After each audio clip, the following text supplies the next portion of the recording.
پہلے دن جب نبی صلی اللہ علیہ وسلم کو نماز پڑھتے ہوئے دیکھا تو اسی دن سے آپ کو نماز سے روکتا رہا۔ ایک بار نبی صلی اللہ علیہ وسلم مقام ابراہیم کے پاس نماز پڑھ رہے تھے کہ اس کا گزر ہوا۔ دیکھتے ہی بولا، محمد، کیا میں نے تجھے اس سے منع نہیں کیا تھا؟ ساتھ ہی دھمکی بھی دی۔ رسول اللہ نے بھی ڈانٹ کر سختی سے جواب دیا۔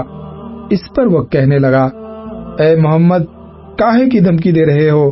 دیکھو، اللہ کی قسم، اس وادی میں میری محفل سب سے بڑی ہے۔ اس پر اللہ تعالیٰ نے یہ آیت نازل فرمائی، اچھا تو بلائے اپنی محفل کو، ہم بھی سزا کے فرشتوں کو بلائے دیتے ہیں۔ اچھا تو بلائے اپنی محفل کو۔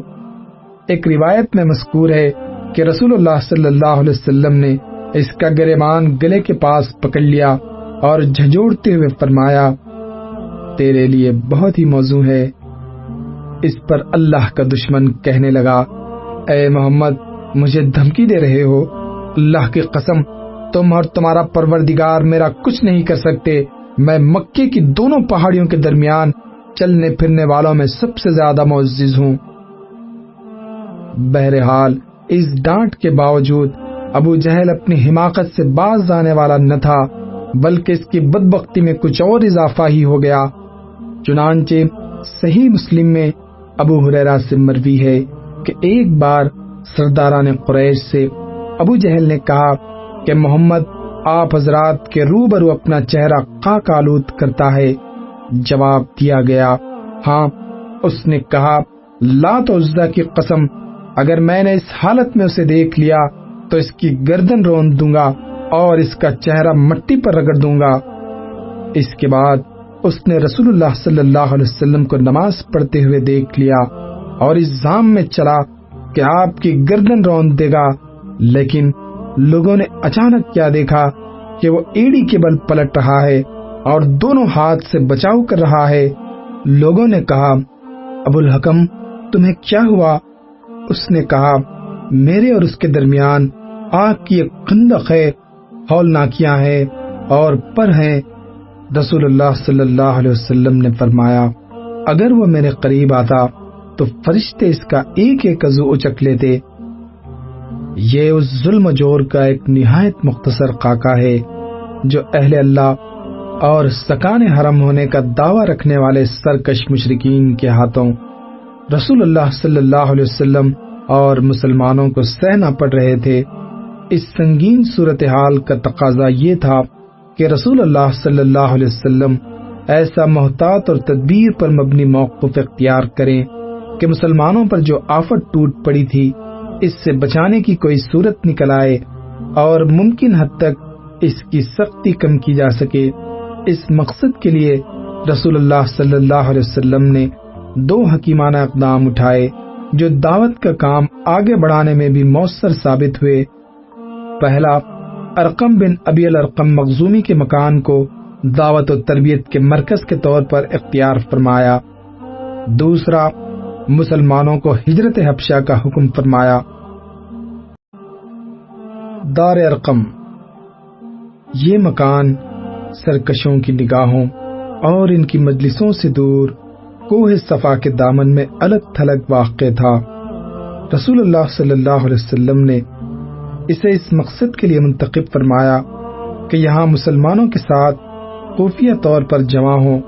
چنانچہ آپ یہاں اطمینان سے بیٹھ کر مسلمانوں پر اللہ کی آیات تلاوت فرماتے، ان کا تزکیہ کرتے اور انہیں کتاب و حکمت سکھاتے، اور مسلمان بھی امن و سلامتی کے ساتھ اپنی عبادت اور اپنے دینی اعمال انجام دیتے اور اللہ کی نازل کی ہوئی وحی سیکھتے۔ جو آدمی اسلام لانا چاہتا وہ بھی یہاں آ کر خاموشی سے مسلمان ہو جاتا۔ ظلم و انتقام پر اترے ہوئے سرکشوں کو اس کی خبر نہ ہوتی۔ یہ بات یقینی ہے کہ اگر رسول اللہ صلی اللہ علیہ وسلم اس کے بجائے مسلمانوں کے ساتھ کھلم کھلا اکٹھا ہوتے تو مشرکین اپنی پوری قوت و شدت کے ساتھ اس بات کی کوشش کرتے کہ آپ تزکیہ نفس اور تعلیم و کتاب و سنت کا جو کام کرنا چاہتے ہیں اسے نہ ہونے دیں۔ اس کے نتیجے میں فریقین کے درمیان تصادم ہو سکتا تھا، بلکہ عملاً ایسا ہو بھی چکا تھا۔ چنانچہ ابن ساخ کا بیان ہے کہ رسول اللہ کے صحابہ اکرام گھاٹیوں میں اکٹھے ہو کر نماز پڑھا کرتے تھے۔ ایک بار کفار قریش کے کچھ لوگوں نے دیکھ لیا تو گالم گلوچ اور لڑائی جھگڑے پر اتر آئے۔ جواباً حضرت سعد بن ابی وقاص نے ایک شخص کو ایسی ضرب لگائی کہ اس کا خون بہہ پڑا، اور یہ پہلا خون تھا جو اسلام میں بہایا گیا۔ معلوم ہے کہ اس طرح کا ٹکراؤ بار بار ہوتا اور طول پکڑ جاتا تو مسلمانوں کے خاتمے کی نوبت آ سکتی تھی، لہذا حکمت کا تقاضا یہی تھا کہ کام پس پردہ کیا جائے۔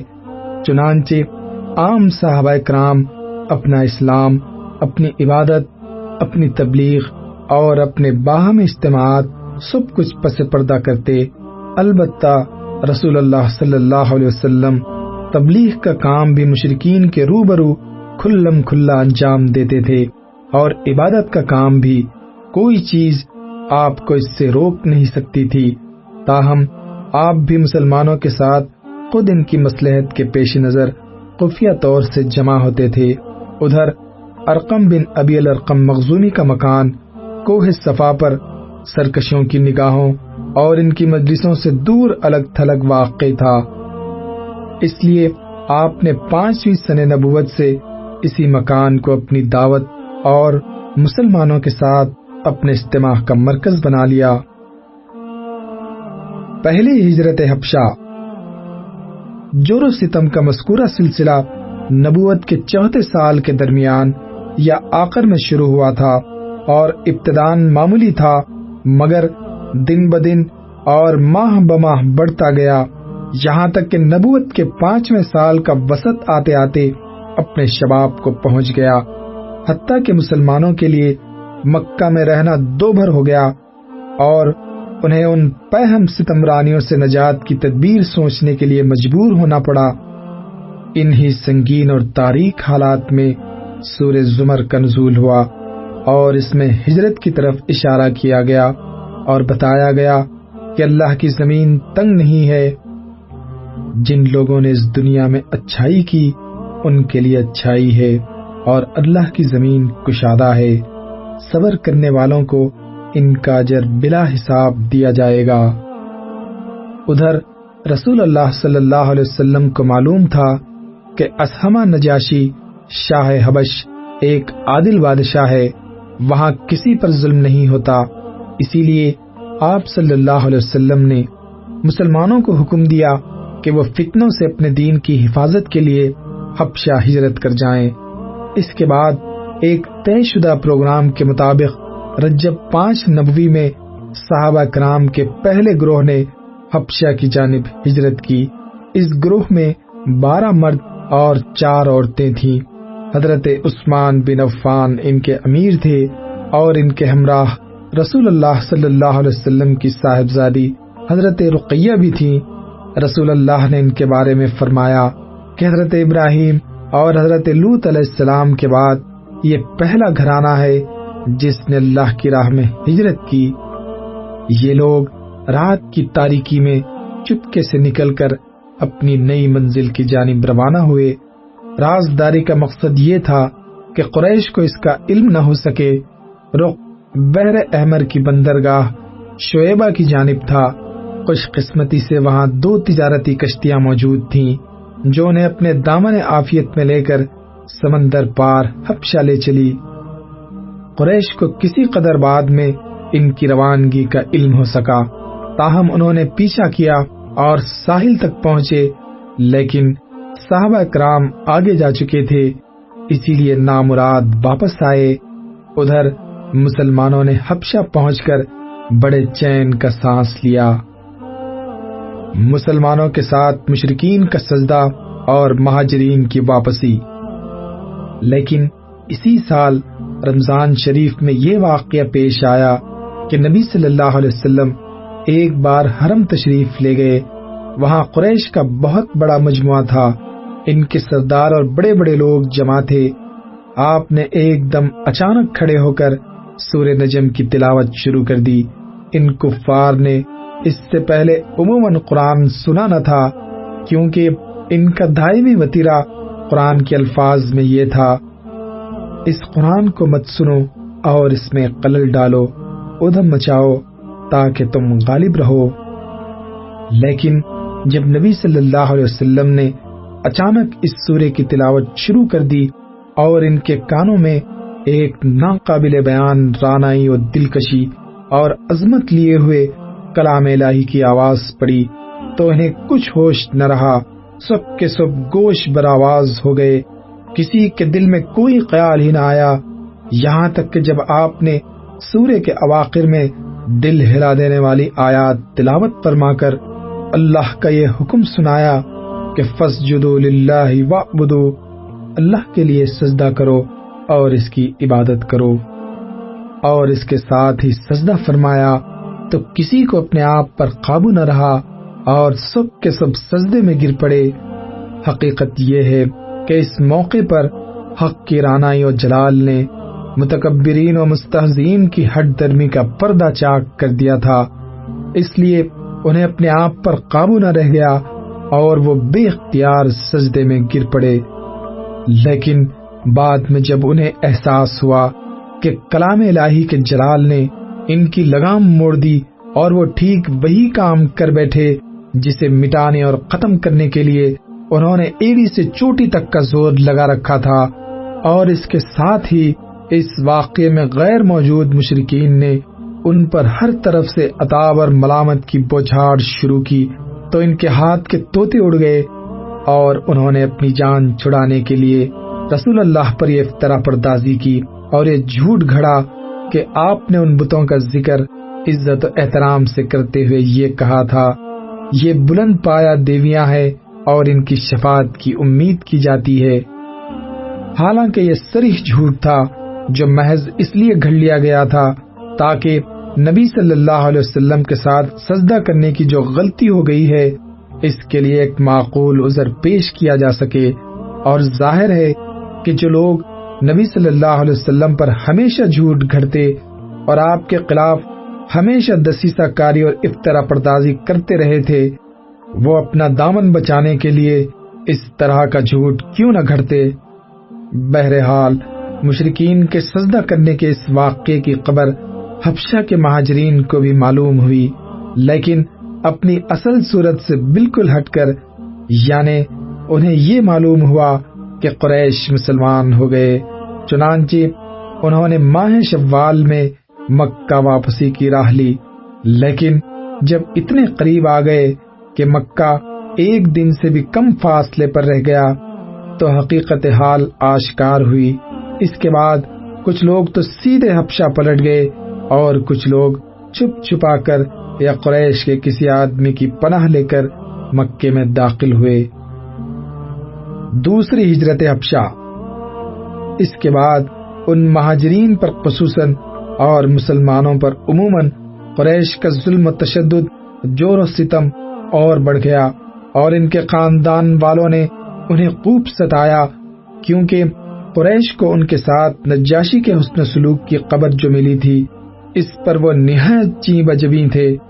ناچار رسول اللہ نے صحابہ کرام کو پھر ہجرت حبشہ کا مشورہ دیا، لیکن دوسری ہجرت پہلی ہجرت کے بمقابل اپنے دامن میں زیادہ مشکلات لیے ہوئے تھی، کیونکہ اب کی بار قریش پہلے سے ہی چوکنا تھے اور ایسی کسی کوشش کو ناکام بنانے کا تہیہ کیے ہوئے تھے، لیکن مسلمان ان سے کہیں زیادہ مستعد ثابت ہوئے اور اللہ نے ان کے لیے سفر آسان بنا دیا۔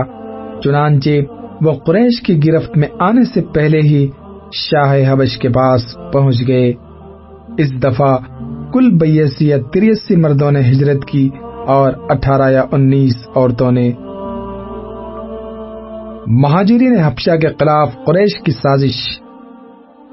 مشرکین کو سخت قلق تھا کہ مسلمان اپنی جان اور اپنا دین بچا کر ایک پرامن جگہ بھاگ گئے، لہذا انہوں نے عمر بن عاص اور عبداللہ بن ربیعہ کو، جو گہری سوجھ بوجھ کے مالک تھے اور ابھی مسلمان نہیں ہوئے تھے، ایک اہم سفارتی مہم کے لیے منتخب کیا اور ان دونوں کو نجاشی اور بطریقوں کی خدمت میں پیش کرنے کے لیے بہترین تحفے اور ہدیے دے کر حبش روانہ کیا۔ ان دونوں نے پہلے حبش پہنچ کر بطریقوں کو تحائف پیش کیے، پھر انہیں اپنے ان دلائل سے آگاہ کیا جن کی بنیاد پر وہ مسلمانوں کو حبش سے نکلوانا چاہتے تھے۔ جب بطریقوں نے اس بات سے اتفاق کر لیا کہ وہ نجاشی کو مسلمانوں کے نکال دینے کا مشورہ دیں گے، تو یہ دونوں نجاشی کے حضور حاضر ہوئے اور تحفے پیش کر کے اپنا مدعا عرض کیا۔ کہا، اے بادشاہ، آپ کے ملک میں ہمارے کچھ ناسمجھ نوجوان بھاگ آئے ہیں۔ انہوں نے اپنی قوم کا دین چھوڑ دیا ہے، لیکن آپ کے دین میں بھی داخل نہیں ہوئے، بلکہ یہ ایک نیا دین ایجاد کیا ہے جسے نہ ہم جانتے ہیں نہ آپ۔ ہمیں آپ کی خدمت میں انہی کی بابت ان کے والدین، چچاؤں اور کنبے قبیلے کے عمائدین نے بھیجا ہے۔